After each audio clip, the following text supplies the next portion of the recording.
Finoro has the white flag. A little over a mile and a half for Mario Andretti.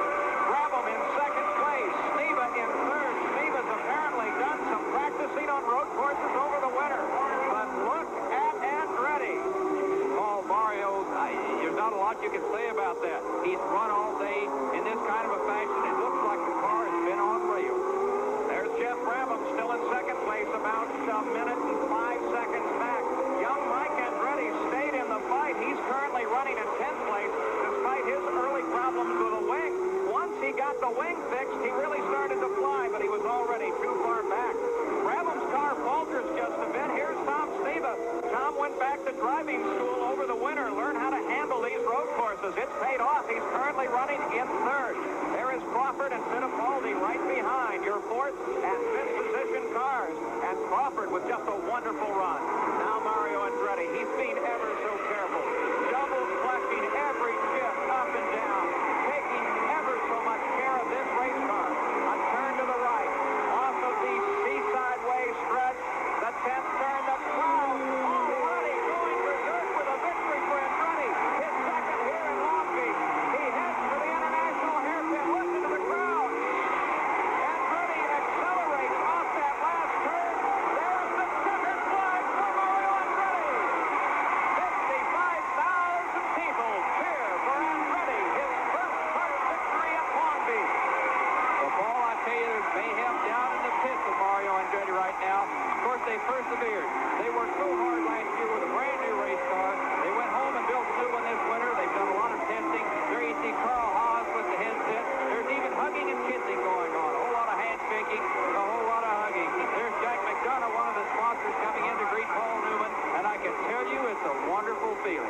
Oh, and a grand moment for Steve Roby, crew chief. Teddy Mayer on the scoring stand. They back Howdy Holmes. In the adjacent pit, Tom SNEVA's crew in anticipation of a potential 1-2 finish for Mayer Motor Racing. SNEVA with less than a lap to go. Tom SNEVA, without question, king of the short tracks. 3 of the last 6 races at Phoenix have been won by SNEVA. 6 of the 10 wins in his career have been on short courses.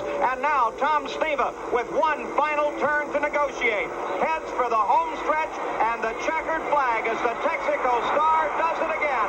It's the checkered flag for Tom SNEVA, the winner. A 1-2 finish is almost too much to hope for. There's the white flag. Rick MEARS has 1 lap to go. 1 lap to go to win his second Indianapolis 500. At the age of 32, he won in 1979. 5 years later, he is on his way to victory again. Boy, would he like to win this one, because there were many that said the first There's his mother. There's his mother, Rick's mother. Many of them said that the first one he won here was a little bit of a fluke. He was still so new to the game. This one's no fluke at all. No question about that. And then, of course, he almost won another in that breathtaking finish with Gordon Johncock, where he lost by 16/100ths of a second. Very little of this race to go, Jim, and I think it's going to come in just before it rains. Crowd waving to him, the applause growing, the checkered flag for Rick MEARS. He's won the Indianapolis 500 with a hand in the air. Yep, hand in the air. There's his mother. And Al Unser, who we believe to be finishing second in the race. There's been some confusing on the scoring system at the racetrack here about that. We believe Al Unser second, but there, still with that hand in the air, is Rick MEARS. Here is Rick MEARS now in turn number 4, coming off of the turn, looking for the white flag from the kart starter. There it is. The white flag is out. Rick MEARS has less than a mile to go, and the Dana Rex Mays 200 will be his.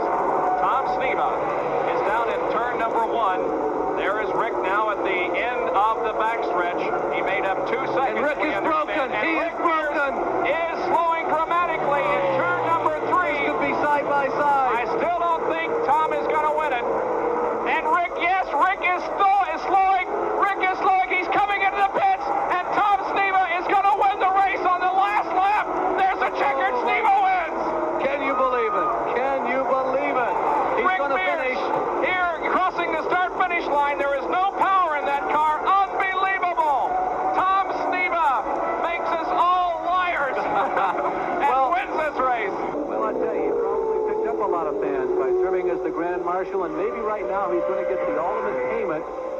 for that gesture that he gave at no charge. He went there out of the goodness of his heart, and now maybe he gets the fattest paycheck of all. It's follow him around.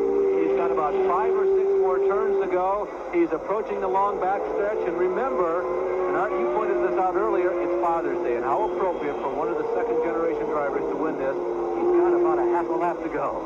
Certainly on Father's Day, both cars existing in the race after their fathers had already discontinued, of course, and both of them saying, well, I wish our fathers happy Father's Day, but by golly, we're out there, we're competitors. A big moment coming up here. We're coming into the final turn. This will be the first of many, many career victories for Al Unser Jr.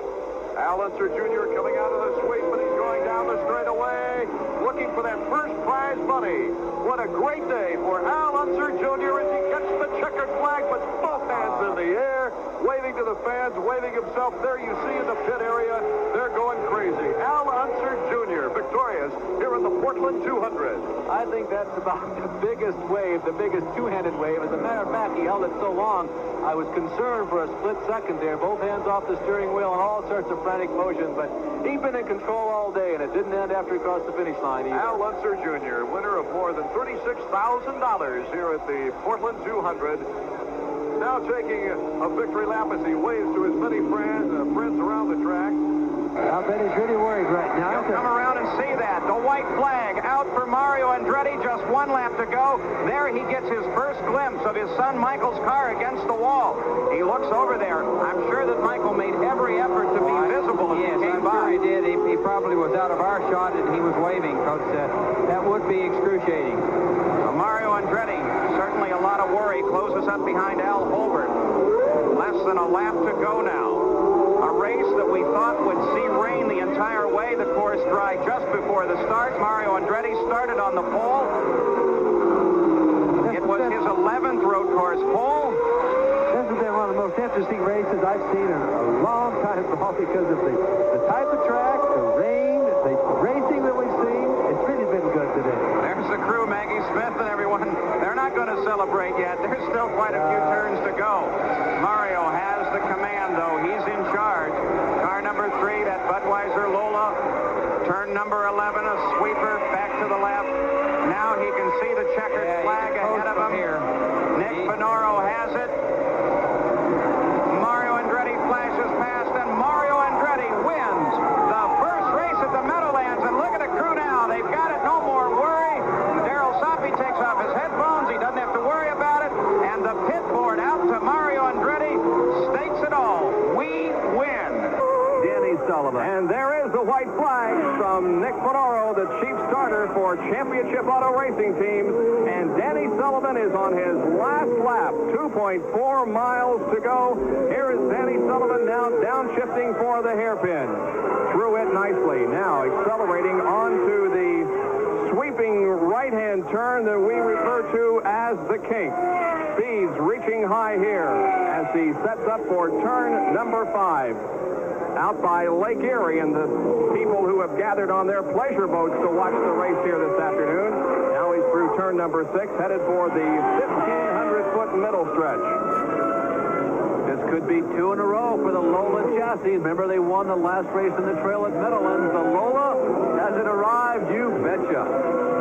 Sullivan now in the North 40, about to negotiate turn number 9, headed south toward the city of Detroit, or rather Cleveland, for just a brief moment. Now turning toward the west in turn number 10. He's on the front stretch, 2,350 feet long. He can almost coast from here, Bob. Danny Sullivan is very close to victory. Now in turns 11 and 12, on to the straightaway, takes the checkered flag. Danny Sullivan from Louisville, Kentucky wins the Cleveland Budweiser Grand Prix. Andretti still out in front. Andretti continues to lead the 500 as we are watching the white flag comes out for Mario Andretti. Now SNEVA closes up. This is where it tells. Scotty Brayton is right in front of Andretti. Andretti closes down on top of SNEVA, shuts the door on him. Scotty Brayton surely knows that the leaders are coming behind him. Less than 2 miles to go now. Now just at 1 mile to go. Down the backstretch. Here is Andretti. This is where the race was decided last year. What will happen here in 84? Andretti down through turn 3. Through turn 3, through turn 4. SNEVA's trying him on the inside. An accident on the back.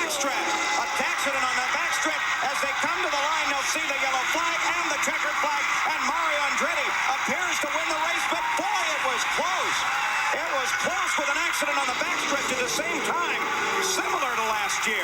That was Pancho Carter flipping down the backstretch. Andretti's crew says they did it. There is Carter's car. A tremendous run for Carter. He was running up in third and fourth, and then an accident as the checkered comes out.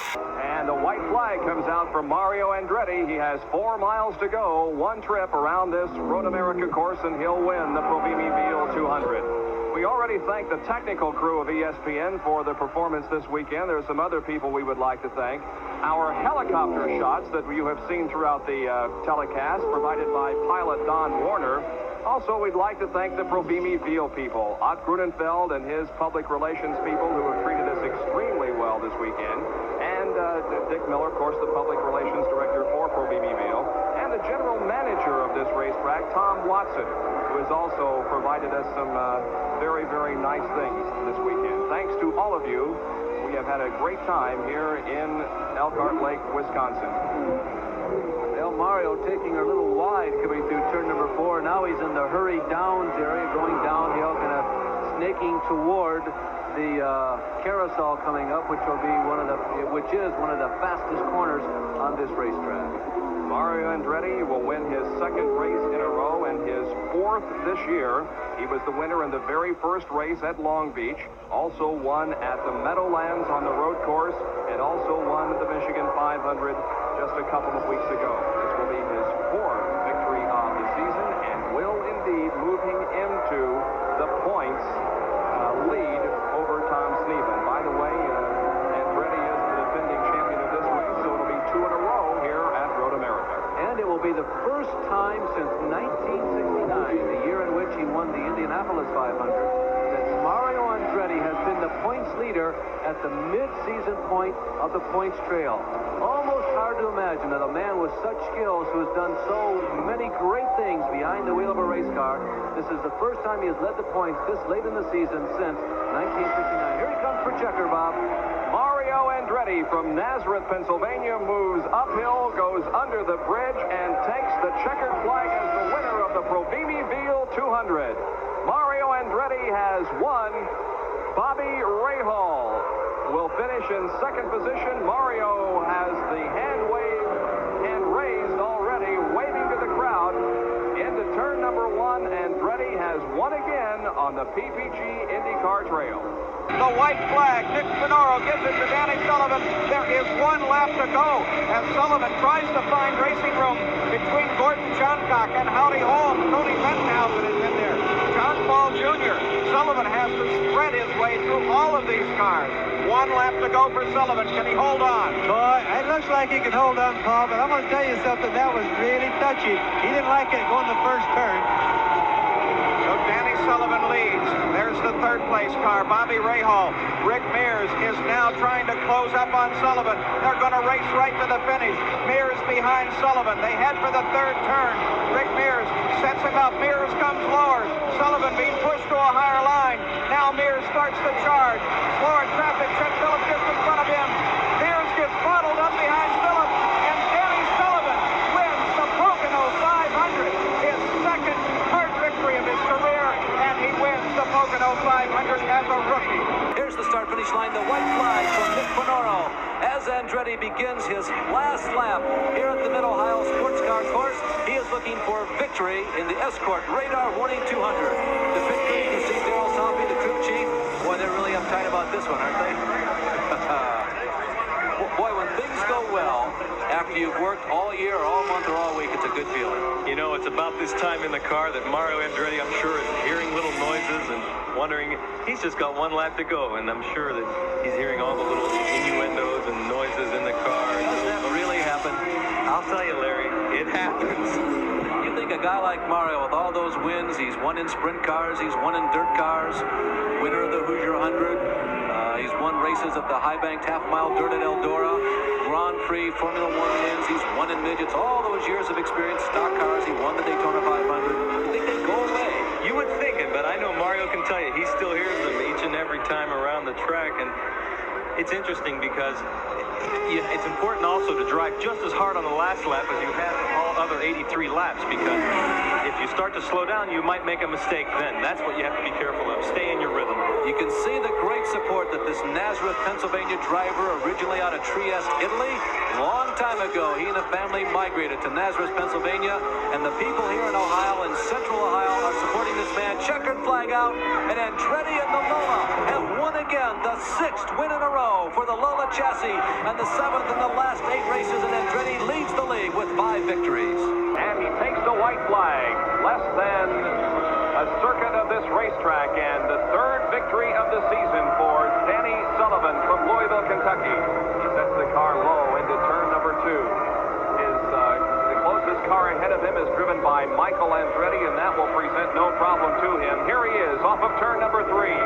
Down the straightaway, crosses the line, waves his hand, and Danny Sullivan has won the Molson Indy 300 from St. P, Quebec. Oh, it's just like at the 500. Rutherford has spun and hit the wall. Johnny Rutherford spins and hits the wall. 96 laps are completed. If we have to end this race under yellow, what a tremendous disappointment for Tom SNEVA, who it looked like was going to catch Mario Andretti. Unbelievable turn of events. This probably will do it. There is debris on the racetrack. Rutherford is up on the banking, and if the finish continues this way, Andretti will vault to a 16-point lead over Tom SNEVA with 3 races remaining on the schedule. They're coming down for the finish at very slow speed. Mario Andretti is going to raise his hand in victory, we assume, as the double checkers are displayed, and he does salute to the crowd. So does Tom SNEVA in 2nd position. So, 148 laps completed. The next time around, Bobby Rahal will get the white flag indicating 1 more lap, and Al Unser Jr. wishes that he had about 5 more laps because he has now moved to within 2 seconds of the leader. Rahal is on the last lap of the race in turn number 1. You're right, Bob. It appears that Al Unser Jr. does have the faster set of wheels right now, but simply the laps are running out, so it looks like Bobby can hang on. We'll be looking for the white flag. It'll be Bobby Rahal's first win since 1983, last year in Riverside, California. Rahal off of turn number 4. The checkered flag falls, and Bobby Rahal has won the Scrooge 150. Finishing right behind him is Al Unser Jr., and it was less than a second between the two. It looks like it's going to go down to the final race at Las Vegas. SNEVA is running in 11th spot right now. And we have 2 cars that have spun, Garza and Ed Pym, and this is in the corkscrew. Looks like that Ed Pym's car did make contact, at least with the tires. That's at the top of the hill, Bob. Yeah, right as you go into the corkscrew. Yeah, Eddie Pym, you can see some damage to the right front. Josele is already out of the car. Ed Pym is now getting... No, Josele is not out. Ed Pym expressing some disapproval to Mr. Garza as the Mexican remains in the car. I think he would like to get back out on the course. I think you're right. I think he wants him to get that car going again so we can go downhill and let out on the clutch and start the engine again. And some finger shaking going on between Ed Pym and Jose Garza. Yeah, both of them are expressing the fact that they feel as though they are number 1 in their respective divisions. Well, here's a replay of what happened. Well, you can see it gets narrow and it gets tight in the top of the corkscrew, and those of you who are experienced observers, you can make your own call on that. Miraculously, though, that has been the only incident that we know of in the corkscrew today. Last year there were several of them, but this year, that one, and we've only got, in fact, less than 1 lap to go. Bobby Rahal is on the final lap of the race, and he has a 14-second lead on Mario Andretti. We'll follow him up the hill here. He's approaching the corkscrew area. You can see the flag, the corner workers displaying the yellow flags, indicating that there are problems up ahead. But Bobby Rahal moves through the corkscrew nicely. Now he's in turn number 6A, headed downhill toward turn number 7, makes the left-hander. Now he's looking toward turn number 8, sweeping around it. Now his major problem is to get the car slowed down for the hairpin. He'll take it very easy going around the hairpin. He's through it. He looks good. He's onto the straightaway. He raises the hand. The checkered flag comes out, and Bobby Rahal wins his 2nd consecutive IndyCar race. Wow, I'll tell you, what a turnaround in this season by Mitch. There's Jim Truman, the team manager, owner, and the guy who masterminded this entire project, which took the IndyCar circuit by scene a year ago. He was the brightest newcomer then, and they have now backed it up with a good season here in 1984. Let's go to SNEVA's pits, and this report coming from Bruce Jenner. Bruce? Right now, Tom SNEVA's crew is up on the wall with anticipation. anticipation of a victory here at the Caesars Grand Prix. SNEVA's been in and out of the lead, working very hard. They seem to be very calm at this moment, but as SNEVA just goes by with 1 lap to go, they think they've got it all wrapped up. As the crew and the crowd watch, Tom SNEVA, his last time through the first turn. Al Unser Jr. sits just behind him on the circuit. There's Mario Andretti, the second-place car. In front of him is Roberto Guerrero, currently running in 6th place and wrapping up Rookie of the Year honors. Andretti already the national champion. Tom SNEVA now beginning to turn for home. One more turn, and Tom SNEVA will have won the race here in Las Vegas on the main stretch now. The checkered flag flies, and Tom SNEVA has done it. Tom SNEVA won the race at Caesars Palace. Boy, there's a happy crew. Look at those guys all standing up. They didn't win the championship, but they won this race, and that's a great deal. There we have Mario Andretti, the national champion, and the Budweiser crew. Boy, now there's a happy bunch. Don Henderson, Marty Hoyer, they begin to exchange kisses. Paul Newman is happy. A new national champion, a new race winner, John Paul Jr. in 3rd place as he screams for the line. An excellent finish for this young man as well. But there's our race winner, Tom SNEVA, still with the marks of battle on the side of his car. The winner at Caesars Palace in record time at record speed.